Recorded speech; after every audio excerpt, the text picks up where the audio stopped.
Hey guys, welcome back to another video. In this video, I'm going to be talking about how and what I've learned from playing live. Now before I start off, I want to mention that I'm not exactly new to playing live. I played trumpet since the 4th grade, and I'm a freshman in college now. Actually, I haven't played since senior high school, but anyways, I've been playing trumpet for a long time. Now with that, playing through the school, I would play in concerts probably around 3 times a year, which isn't a ton of performance, but it's some level of experience playing an instrument in front of a large amount of people. With that being said, the feeling of performing in front of people isn't that foreign to me. So I guess it's not as authentic as someone who's never performed live before doing it for the first time. But that doesn't mean I haven't learned anything from performing over the last couple weeks. I performed 3 times over the last couple weeks here at my college. First one being this big talent show thing. It's called Mr. Crusader, and basically it's a charity event for Make-A-Wish, and whoever raises the most money earns the title of Mr. Crusader. Whoever has the best talent and interview section gets Mr. Congeniality. And then there's the most athletic section, which you just have to do this obstacle course. So basically, one freshman from every male sport is picked. I was chosen for the wrestling team, so I was competing against, the guy from rugby, the guy from the bowling team, the guy from track, everything. Now for my talent, I played Eruption by Van Halen. And honestly, probably couldn't have gone any worse. The playing itself was fine. I don't really think I even messed up too bad if I did it at all. But just a combination of me being an idiot and the people who are running the PA system not exactly knowing what they were doing, as well as not doing any kind of a sound check beforehand, no one could hear me play Eruption.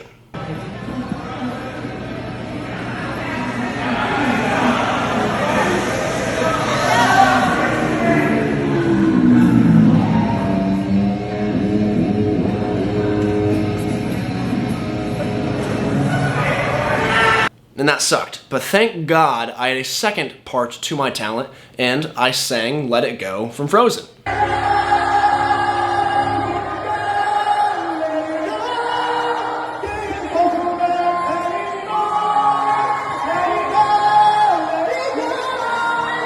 And honestly, a lot of people told me it actually worked better because, and no one can hear me play, so it was super frustrating. They said oh, I could tell you were playing pretty well, but we couldn't hear you, so that sucks. But it was a surprise that I started singing, and everyone kind of seemed a lot of people actually told me it worked out better, that they couldn't hear me play the guitar because it kind of made the singing seem so much more surprising. So yeah, it does kind of suck that I practiced that solo for weeks and no one was really able to hear me, although I kind of do agree with them. I do think it was kind of funny how no one could hear me playing the guitar. I was obviously visually a little frustrated. Then I just pick up the microphone and start singing. And no one knew I was going to do that, by the way. I didn't even tell my teammates. All I told everybody is that my talent was I'm going to play guitar. I didn't tell them what song, and I also didn't tell them that I was going to be singing afterwards. So it really worked out, and thank God I had the backup talent. The second little show I played, which wasn't really a show, but recently my college had this little bluegrass band. I believe I have a sticker from them. Yes, I have it right here. Charlotte Bluegrass All-Stars. This is the sticker they gave me, if you can see that. Not too sure, but that's the sticker they gave me. And they were playing outside of our cafeteria. And me and my buddy Harvey, who I'll discuss a little bit later in this video, he invited me. He called me. He's like, "Hey, there's this band playing in front of the caf. You should come down." And so I came down, and he already has he being Harvey, has his guitar out. And I guess they had invited him to play with him, which is why he called me, because Harvey and I play together a lot. So I walked up to the 2 guys that were playing. I was like, "Hey, I've got a Les Paul back in my dorm. Is there any chance I could bring it down and play with you guys?" And they seemed super happy, for the offer. And of course, they let me down and play.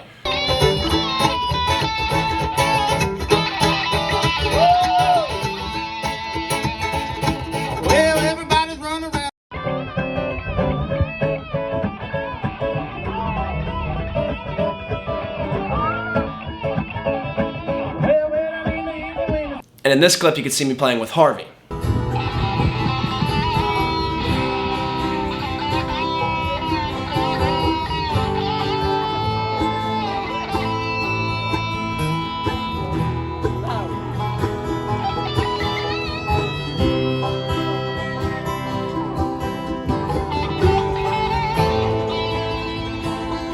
So as you can see, playing live can kind of happen anywhere, but there's not really as much of a attention to just oh yeah, let me grab my guitar and play with you guys, as opposed to knowing you have to play something at a certain time and it has to all work out perfectly, like the next one.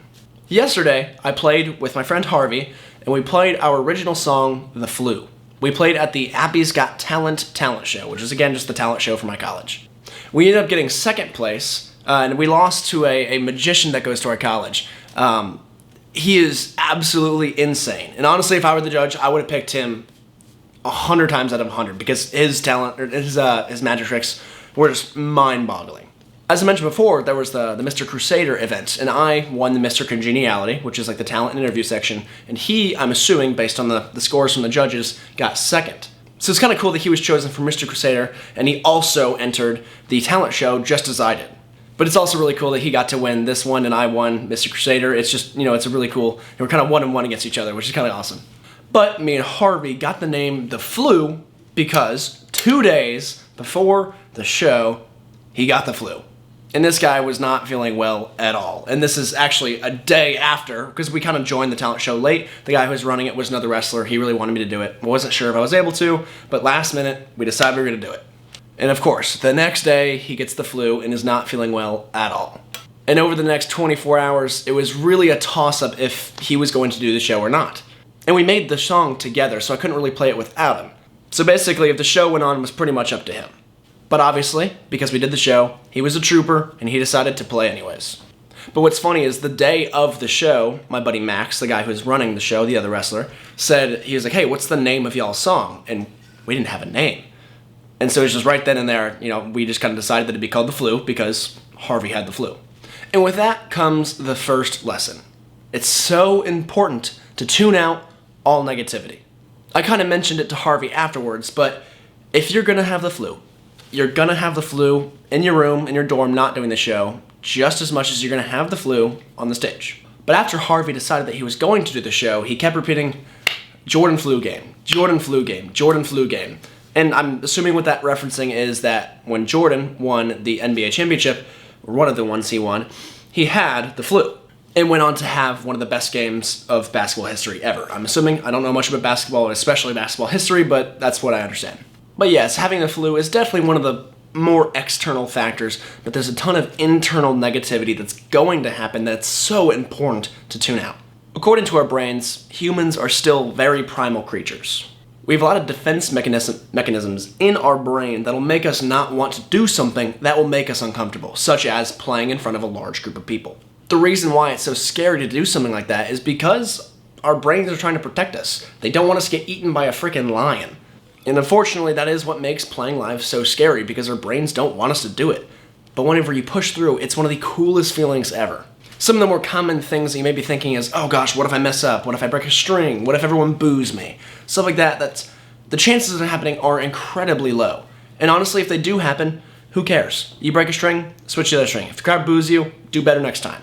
If you mess up, chances are probably no one's ever going to notice anyways. So it's important to push through and just ignore those negative mindsets, because honestly, they don't affect anything anyways.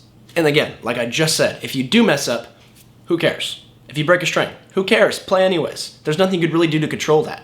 Moving on to the next thing that I learned from playing live, and that is, it's very similar to sports, especially wrestling. Now what I mean by that is, like, your body kind of goes through the same process before a wrestling match as your body does before playing live. You kind of have to face those same negative external and internal factors, such as being sick or worrying you're going to mess up, as you do in a sport to playing live. For example, before a wrestling match, it's very common to think, oh, what if I get hurt? Or, oh man, what if I lose? My team will hate me. Same thing with playing live. You might just think, oh man, like, what if I mess up and embarrass myself? Or what if I, mess up and my bandmate will hate me? Also the nerves. Like, nerves before a match and nerves before playing live are very similar. So it's just important to embrace those nerves in both aspects, whether it be playing live or in a wrestling match or a fight or a basketball game. And honestly, this is just a little side note. I just want to say I am so thankful that I've wrestled my entire life, because honestly, it prepares me for things like this. If I had never had a wrestling match, never been in a sporting game, or never played live before, I would probably have no idea how to handle those negative thoughts that go into my brain. I'd probably be way more nervous than I am. So for that, I'm incredibly thankful that my parents made me wrestle when I was a little kid. The next thing I learned is it's incredibly important to know that people are there, most of the time, to support you. No one would be there in the crowd if they didn't care about you. You're probably never gonna be booed, no matter what, unless there's just an incredibly toxic crowd. But of all the times I've ever performed in front of people, whether it be playing the trumpet in 4th grade to 12th grade, or playing guitar in front of people, I've never run into that. People are generally super supportive and super complimentary before and after. So the crowd, especially the size of the crowd, really shouldn't be something that intimidates you that much. If anything, it should welcome you. Be like, dang, all these people are here because I'm performing. It's a really nice feeling to have. Another thing I've kind of learned is that it goes fast. Whenever you're actually up there on the stage and you start playing, that time ticks super fast. So it's important to kind of slow yourself down and really enjoy it. It's so important to enjoy it because, as I mentioned on my notes here, very few people ever get the opportunity to play live. Very few people ever even know how to play an instrument. So that alone already sets you apart. But being able to play live is a huge jump on top of just knowing an instrument that very few people ever get the opportunity to do. So for that, you should take a lot of pride that you had the balls to get up on a stage and perform in front of other people. And with that, that's pretty much all the things I've learned from playing live. I'm really grateful that my college has these opportunities such as Abby's Got Talent, Mr. Crusader, and inviting random bands who are super nice into their college. I'm sure a lot of other colleges have that too. But it's also important to take advantage of it. I could have stayed in my dorm. I could have never joined a sports team or just not volunteered to become Mr. Crusader. I could have never entered the talent show. It's important to go out of your comfort zone and do something that makes you uncomfortable, because that, and just in life, is the only way you can grow as a person. And with that, that is all I have for this video. If you liked it, feel free to click like. And if you loved it and you want to see more content from me, feel free to subscribe. Thank you guys so much for watching, and I'll see you guys in my next video.